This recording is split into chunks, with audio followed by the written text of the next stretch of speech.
जय श्री राधे। आज हम लोग पुरुषोत्तम मास के 9वें अध्याय को श्रवण करेंगे। नारद जी बोले, हे मुनि, वह मुनि की पुत्री उस वन में फिर किस प्रकार रही, किसके साथ उसका विवाह हुआ और किस मुनि ने उसका विवाह संस्कार कराया।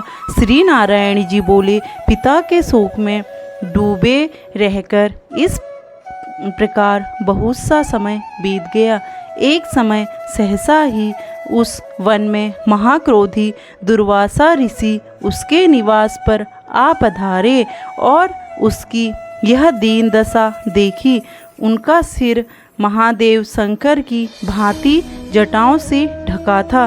श्री कृष्ण अर्जुन से बोले, ये दुर्वासा वही ऋषि हैं जिन्होंने तुम्हारी माता की पूजा से प्रसन्न होकर उन्हें देव आवाहन शक्ति प्रदान की थी। एक बार इन्हें रुक्मणी के साथ जाते समय रथ में बिठा लिया था। मार्ग में दोनों को प्यास ने सताया। रुक्मणी ने अपने सूखे अधरों से और तालू को दिखाकर मुझे जल लाने को कहा। मैं जल के हेतु पदाघात करता हुआ चला गया और प्रिया के प्रेम में निमग्न हो उसे भोगवती परी ले आया। जहाँ रुक्मणी ने तृष्णा को शांत किया तो मुनि को तत्क्षण महाक्रोध हुआ और प्रलयाग्नि की भांति उठकर उन्होंने श्राप दिया कि हे कृष्ण, तू सदा अपनी प्रिया के प्रेम में निमग्न रहते हो। तुमने उनके ही कारण मेरा तिरस्कार किया और वह अपनी श्रेष्ठता दिखाकर पानी पीती है। अतः तुम दोनों का वियोग होगा।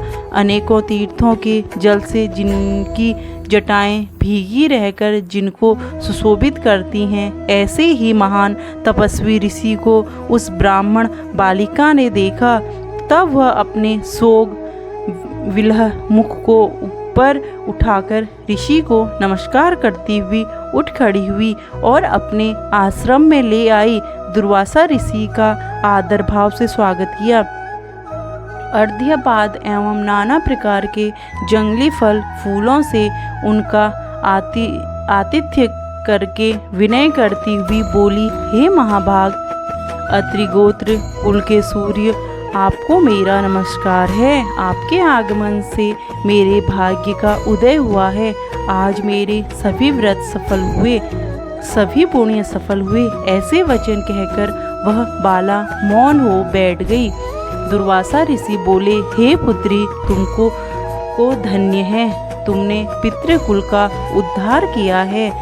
यह मेधावी ऋषि की श्रेष्ठ तपस्या का ही परिणाम है।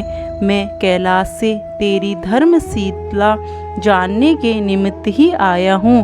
अब मैं जल्द ही बद्री का धाम पहुँचूँगा। मैं श्री बद्री नारायण के दर्शनों की इच्छा से जा रहा हूँ। ब्राह्मण बाला कहने लगी, हे ऋषिराज, आपके दर्शन पाकर मेरा दुख का सागर सूख गया। भविष्य में भी मुझे अपने शुभ को संभावना दिखाई देती है। हे कृपालु, क्या आप इसके विषय में नहीं जानते? कृपया करके इस अग्नि से बचाइए।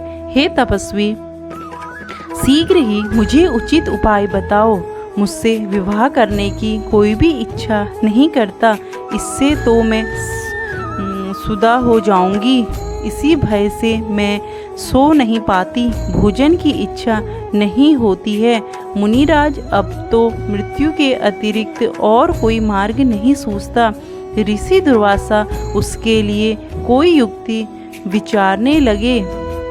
श्री वैद्य नारदीय पुरुषोत्तम मास महात्म्य 9वां अध्याय समाप्त।